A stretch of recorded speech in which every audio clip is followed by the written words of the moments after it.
Hey everyone, my name is Megan Tunerman. I am a sophomore here at the College of Worcester. I am a sociology and environmental studies double major, and I am the arts and entertainment editor for our student-run newspaper, The Voice. And I'm coming to you from the beautiful academic quad of Worcester, of course, amazing. And I'm here today with Dr. Thomas Tierney, who is a professor of sociology. So I've actually been in a couple of his classes, and he has been at the school since 2000.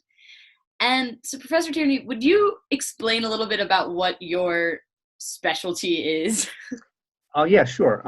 Within the field of sociology, my specialty is social theory. And my research is taking classical social theory from the 19th and early 20th century, as well as contemporary social theory, and using that to analyze the implications and impact of biomedical technology and biomedical techniques. That's where my research has been focused on lately. So my area is basically taking a theoretical lens to contemporary phenomenon. And that's changed over time. But right now, since medicine is such an important part of the economy in our lives, aside from the pandemic, I've been studying those kinds of issues through that theoretical lens. I'm sure the pandemic will give you a lot of more information to work with. Mm-hmm. Definitely. So, kind of focusing on the sociology department, what areas of focus have you seen students in the department pursue over the years? Yeah, and it changes over the years. That's true. Lately our students have been focused on environmental issues. Criminal justice is always an interest in our students, partly because of the classes that are taught in our department. Education, because our students in our department, especially our students, realize education is sort of the key to addressing inequalities in society.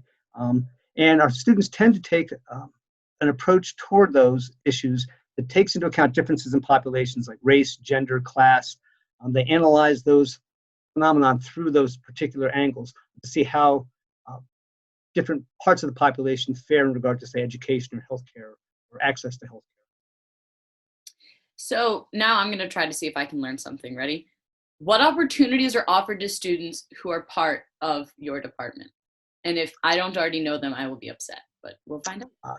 Opportunities, while they're students at Worcester, well, since Apex was formed, we have an array of internships our students are able to pursue. I think you've pursued a couple. So really, they can sort of pursue interests that may lead to a career path for them. They can also pursue internships, which leads to research projects they may work on in the future. And there's an array of those possibilities, and students really are able to find them through consultation with Apex and faculty in my department. So recently, the number of students pursuing internship has exploded. Since when I came to the college in 2000, some students would find internships and pursue them, but it's very common now for most of our students. And really, their research and career just sort of take them in those directions, and they're generally able to find something which is a fruitful experience. Perfect. So, past Worcester, what do students in sociology end up doing? It's not something like education where it's kind of directly there. There's a lot of different interests, a lot of different areas. So where does that take people? Well, our students, actually, a lot of our students do end up in education in some level. Again, because we realize how important it is to social mobility. But we found in our last curricular review that more students than we anticipated actually get law degrees. They're not typically pre-law students, but once they leave the college and work for a while in a particular field, they come to the conclusion sometimes that a law degree would actually be helpful in pursuit of that type of work.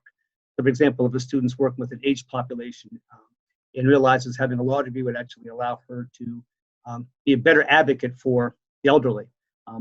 So that's how our students end up in law. And we were surprised at the number, actually. It was higher than we thought. A lot do nonprofit work. Some go into social work, not many. It's not dominant.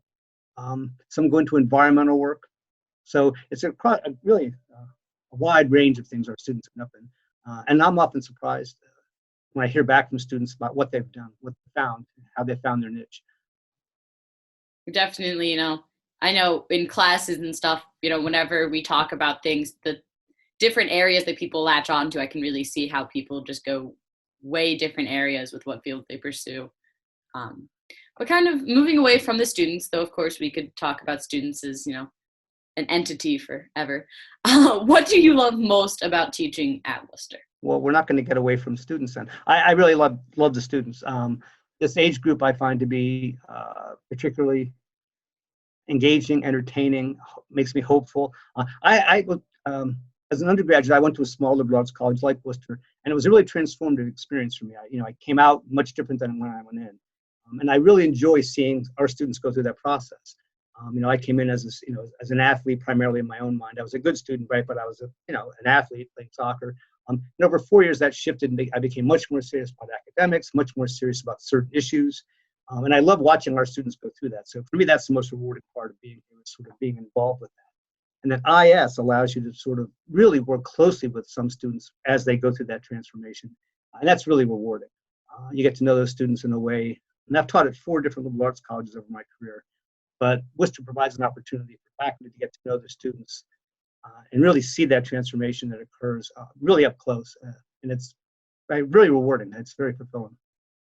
That is. So do you find that mentoring IS is one of your favorite things to do, or do you really like teaching other classes, or is it kind of a tie?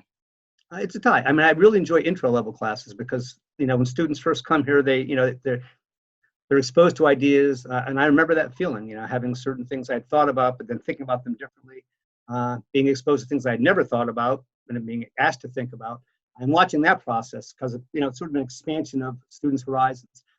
And then, as they settle in, it's sort of disorienting maybe at first, and as they settle in and watching them get comfortable with asking those questions. And then the ISs, they're asking the questions on their own, pursuing the answers on their own. So, when it works well, that watching that transformation or that growth is really quite fulfilling. Awesome.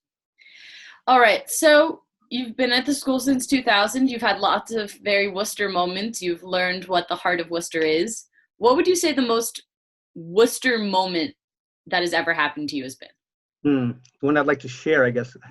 One of the most entertaining moments, and actually is a kind of a Wooster moment, was teaching an intro class, Introduction to Sociology. We had gone through a section which talks about different social theories, and one of those theories is about presenting yourself, Goffman's theory about presentation of yourself. And we talked about front stage and props that people use to sort of control people's impressions of them. And I was giving an exam in that class, and it was a Friday, and I don't usually wear jeans when I teach or on campus, but I had to go somewhere right after that exam, so I had on jeans. And as soon as I walked in the classroom, one of the students started taking me apart, saying out loud, "Is this front stage or backstage? Why does Tierney have jeans on? What does this mean?" And they just started not attacking me, but taking apart every facet of my presentation. And I laughed so hard I had to sort of take a breath before I could actually distribute the exam.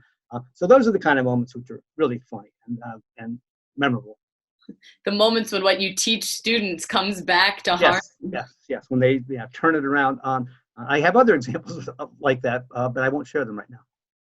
Yeah, especially with Soch, I can see, if you're learning how to understand the world, eventually you learn how to understand your professors. Yeah. I have stories about, over the IS process, students' observations they made of me as their advisor, which are very memorable and funny. All right. Well, we won't take up any more of your time. Thank you so much. I've learned things about my own department, so that is great. And I will talk to you soon. You're quite welcome. Bye-bye.